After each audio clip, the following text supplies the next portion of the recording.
All right. Happy Monday. Today is November 2nd.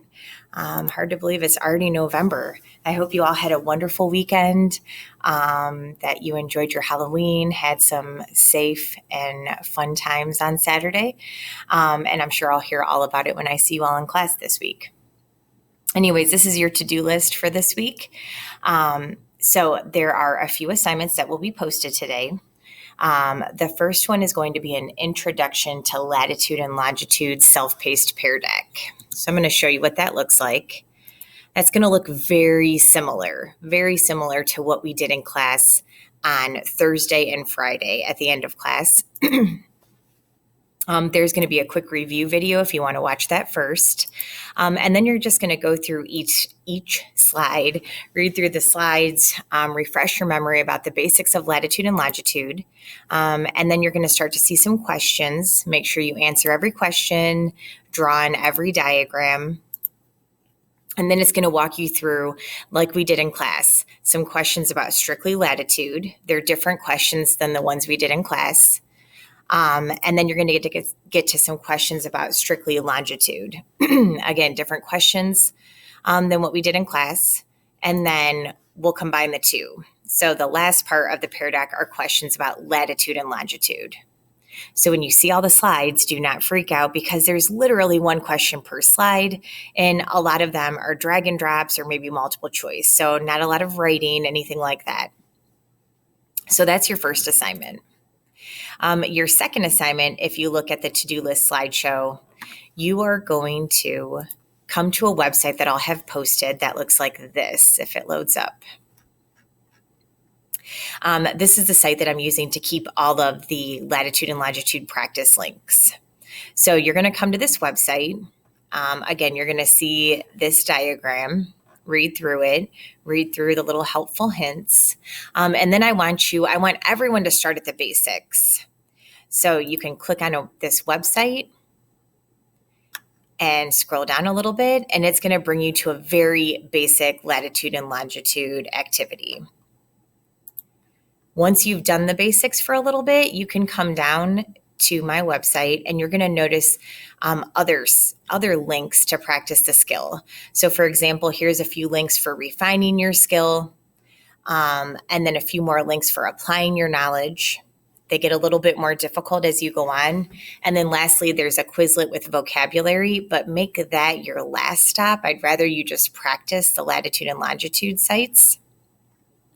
So I want you to practice on these sites for a grand total of at least 20 minutes. This is an honor system, so I want you to be honest, practice for at least 20 minutes using, maybe you just use one website, maybe you use a combination. And then when you're finished with that, you're going to come over to a Google form that I'll have posted. And on that Google form, it's a log. You're going to put your name. You're going to tell me the website or websites that you went to in order to practice the skills of latitude and longitude. And then I did put an option if you find a different website or you know of a different one that I don't have linked, you can use that. Just put the name of the website here so I can check it out. And then the last question on this log is on a scale of 1 to 10, with 1 being the least and 10 being the most, how comfortable are you with latitude and longitude? And that's just giving me a gauge of what you're feeling so I can kind of plan from there. So if you come back then to our to-do list, those are really your two fully remote assignments. So the self-paced Pear Deck and then practicing for 20 minutes. On Wednesday, so this week's a little funky because on Tuesday, we don't have school. Tuesday's election day, and your teachers actually won't be in the building that day either.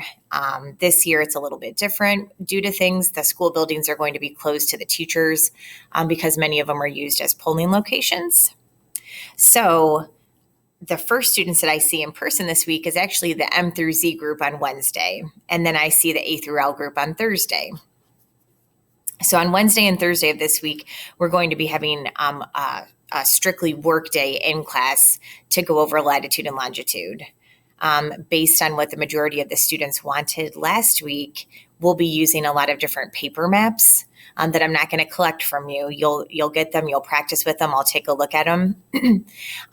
There is a chance that you might have to finish some of that work at home if it doesn't get done in class. So if you have a third assignment this week, it's going to be based on how much work you were able to get done in class. The other thing, if you have extra time, make sure any of your missing work is completed because the first trimester ends next week. So here's our lineup for the week. We're back to regular office hours this week. There's no professional development during our office hour times today. We have a virtual team meeting today. Don't forget about that. Tomorrow's election day, so no school. Wednesday and Thursday, latitude and longitude practice. And then Friday, for those students who I'll see twice this week, we're going to finish up that practice. And if we have time, we're going to spend some time kind of catching up from the trimester, reviewing things and so on. Remember that all assignments posted are due next Sunday by midnight, except for any in-class map work, and that'll be added as needed. Email, comment with any questions, and be sure to check your emails in PowerSchool regularly. All right, have a wonderful Monday, and I will see the first group on Wednesday.